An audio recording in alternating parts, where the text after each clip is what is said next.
big truck over here. He's having a little powwow. Yeah. Yeah, what are these guys gonna do? Looking around.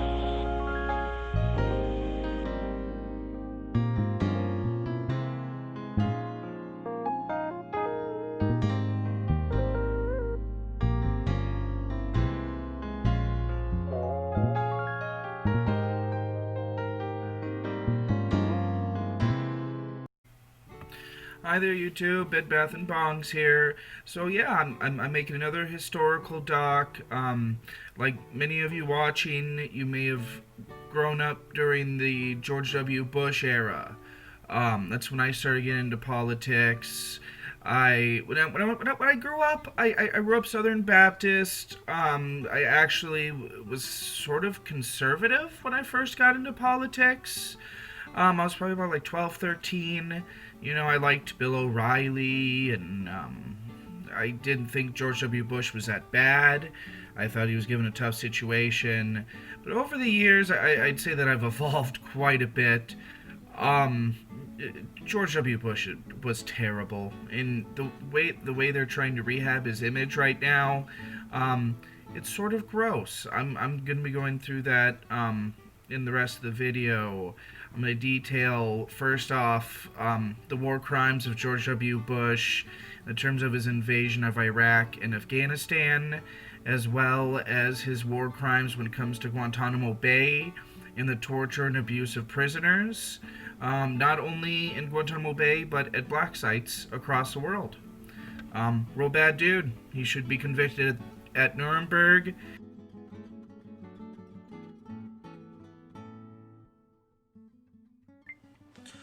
So we're going to start off with a quote by Harold Pinter. He won the Nobel Prize for Literature in 2005. The invasion of Iraq was a bandit act, an act of blatant state terrorism, demonstrating absolute contempt for the concept of international law. We have brought torture, cluster bombs, depleted uranium, innumerable acts of random murder, misery, degradation, and death to the Iraqi people, and called it bringing freedom and democracy to the Middle East. Following the terrorist attacks on the World Trade Center Twin Towers in New York on September 11, 2001, the U.S. declared a global war on terror. Since then, it has destroyed Afghanistan, Iraq, and Libya. It has supported the destruction of Yemen and the attempted destruction of Syria. For many years, Afghanistan has been seen as a key area in what is known as the Grand Chessboard. It is important for control of immense energy resources in Central Asia, oil and gas. Up until 1989, the U.S. government has been unable to take control of the region because of the proximity of the Soviet Union. The collapse of the Soviet Union in 1989 changed this. Immense deposits of oil and gas in the region are now accessible to Western corporations. Not only does Afghanistan have its own deposits of natural gas, it is the obvious choice for numerous pipeline routes.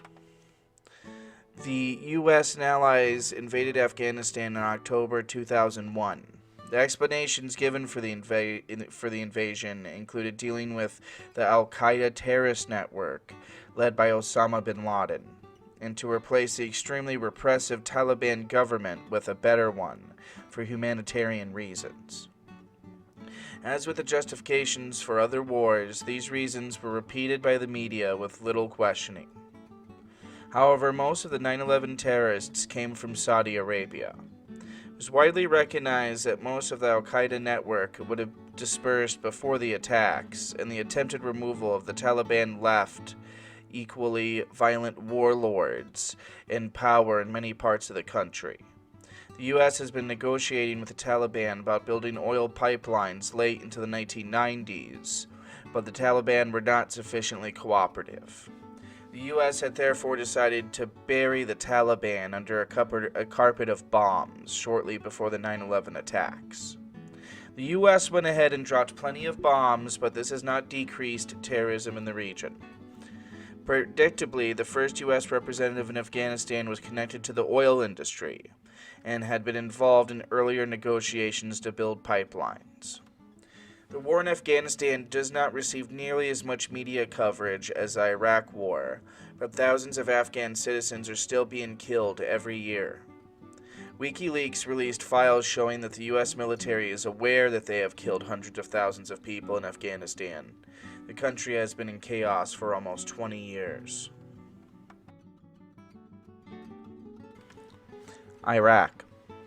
Britain and the U.S. helped overthrow the leadership of Iraq in 1963. Saddam Hussein became the president of the Iraqi government in 1979. The U.S. and Britain supplied him with weapons for many years, despite knowing he was a murderous dictator. They encouraged him to fight a war throughout the 1980s against Iran, creating a devastation in the region. The Ira-Contra affair. I actually have a video on that, if you'd like to go find that. In 1991, Saddam invaded the neighboring country of Kuwait. In response, U.S. forces invaded Iraq. This was known as the Gulf War. President H.W. Bush stated that the issue in Kuwait was not democracy, but to prevent a dictator from seizing control of more than a quarter of the world's oil preserves. There were opportunities to negotiate a peaceful resolution with Iraq in 1991, but the U.S. leadership did not want this to happen, so they deliberately suppressed information about possible nonviolent solutions, and the media failed to discuss these alternatives. Throughout the 1990s, Britain and the U.S. continued to wage war against Iraq, bombing it approximately once every 3 days. In 2003, the U.S. and Britain carried out a full-scale invasion known as Gulf War II. Immediately following the invasion, U.S. forces secured the oil fields and Ministry of Oil, but not much else. The 2003 invasion of Iraq was an excellent example of the way in which the U.S. and British governments try to scare us into supporting war by exaggerating threats. First, we were told that we should be afraid because Iraq was making weapons of mass destruction, but the only WMD that Iraq might have had were old, degraded chemical shells. Then we were told lies about Saddam's link to terrorism. The links to terrorists explanation was always doubtful, as Saddam Hussein's government was secular, non-religious. Something even conservatives here would hate. And he was therefore an unlikely ally of religious terrorists.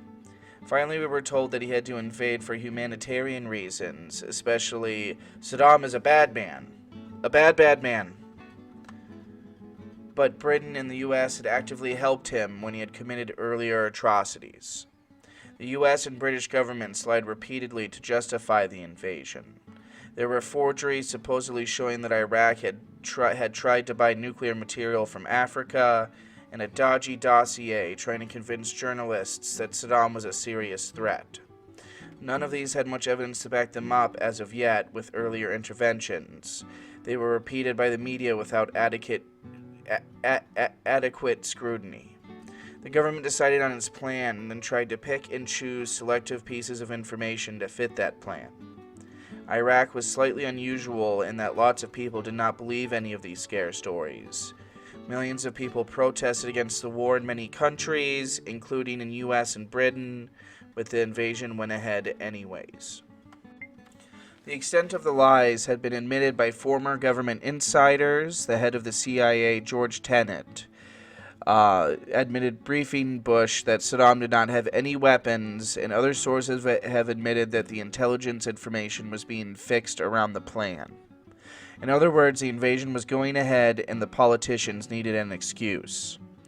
There is an unofficial record of notes by the U.S. Secretary of Defense Donald Rumsfeld from the afternoon of September 11, 2001, just a few hours after the 9/11 terrorist attacks, which says, "Best info fast. Judge whether good enough. Hit SH Saddam Hussein." At same time, not only UBL, Osama bin Laden, sweep it all up, things related and not. Rumsfeld wanted to see if the terrorist attacks could be used to justify invading Iraq. He repeatedly asked for evidence to connect Iraq to the terrorist attacks, but the CIA was unable to find any. Former British Prime Minister Tony Blair supported these policies and actively participated in the lies. He has written that Vice President Cheney wanted to force regime change in all Middle Eastern countries that he considered hostile to U.S. interests. The strategy has been confirmed by former U.S. General Wesley Clark, who admitted that in 2001 he was told that U.S. President Bush and U.S. Secretary of Defense Donald Rumsfeld wanted to take out 7 countries in 5 years. This was Iraq, Somalia, Syria, Libya, Lebanon, Sudan, and Iran. President Bush's Energy Secretary Paul O'Neill has disclosed that President Bush came into office planning to overthrow Saddam. Although the war began 2 years later, the decision to invade Iraq was made less than 2 weeks after 9/11. One U.S. commentator pointed out this is a war of an elite. I could give you the names of 25 people in Washington who, if you had exiled them to a desert island a year and a half ago, the Iraq War would not have happened. For all practical purposes, Iraq has now been destroyed. It no longer exists as a single country, and it has disintegrated into regional power bases, with widespread ethnic cleansing in each region. It is estimated that approximately 2 million people have died in Iraq since the invasion, and millions more have been displaced. This has been described as genocide.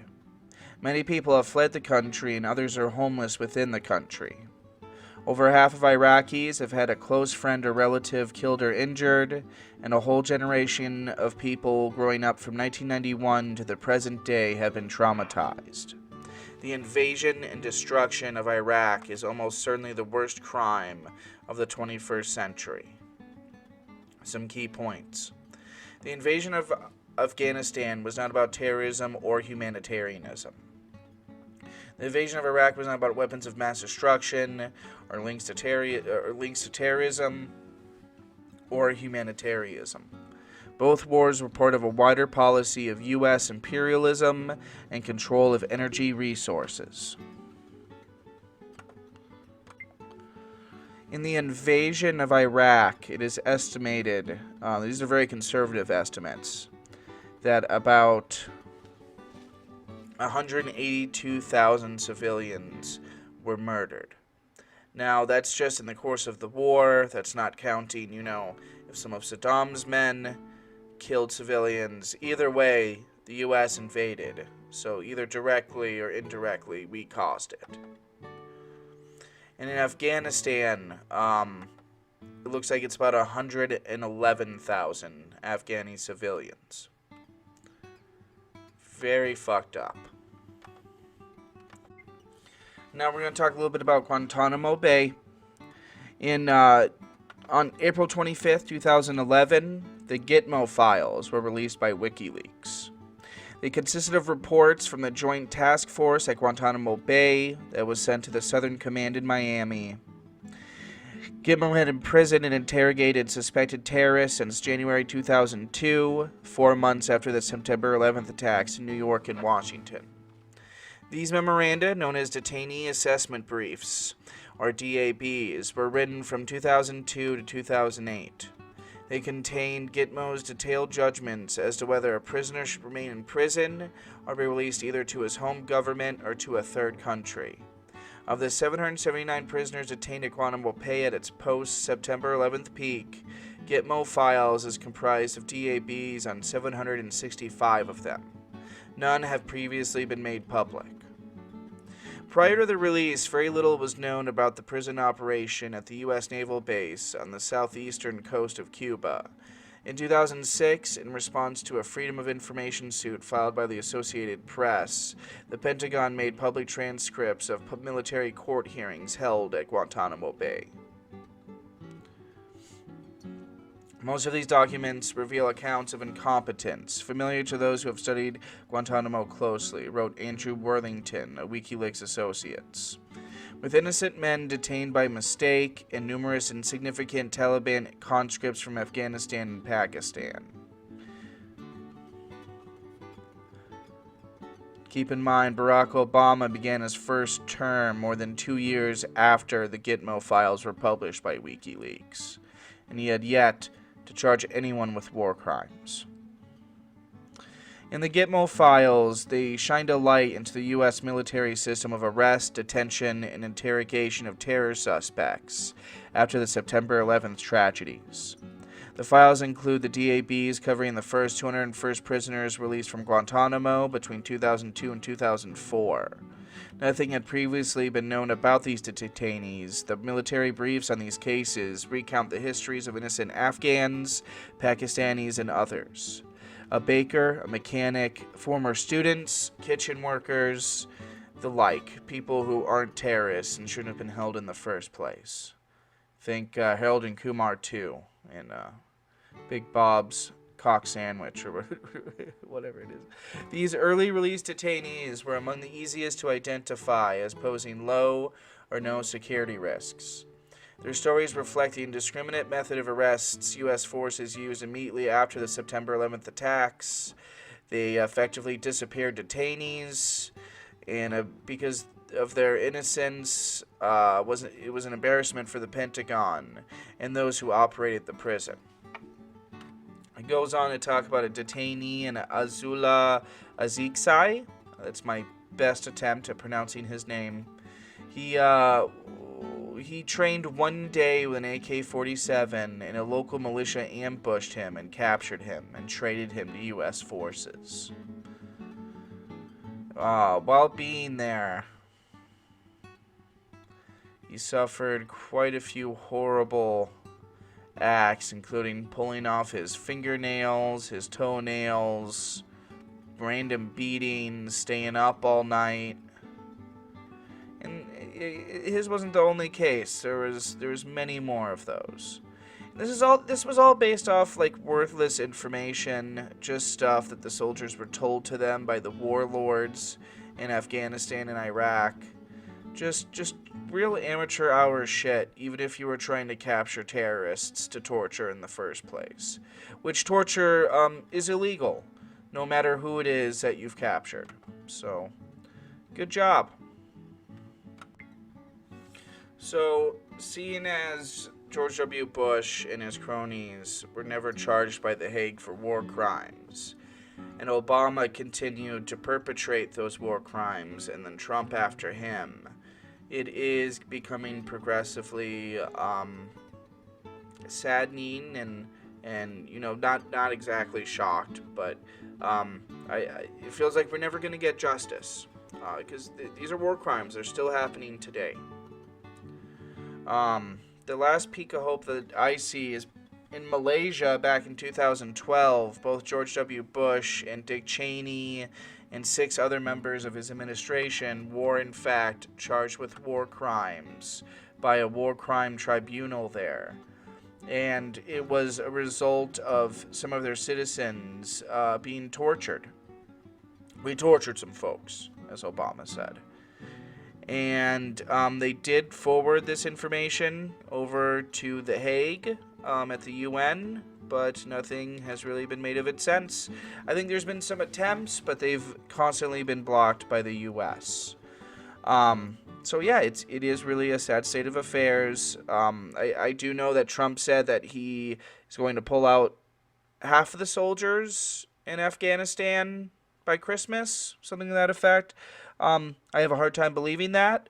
I think we need to pull out all the troops. Anything less than that, it doesn't really mean shit, because we can just push the soldiers back in at any given time. And, I mean, if you really want to leave an anti-war legacy, you need to pull all of the troops out now before Joe Biden gets in. That way, you know, if Joe Biden wants to continue the war, he needs to send soldiers back in, which would be another invasion, which would be a lot harder to convince people to do.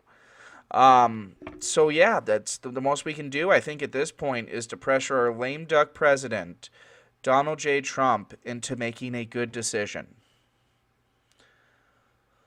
We're fucked.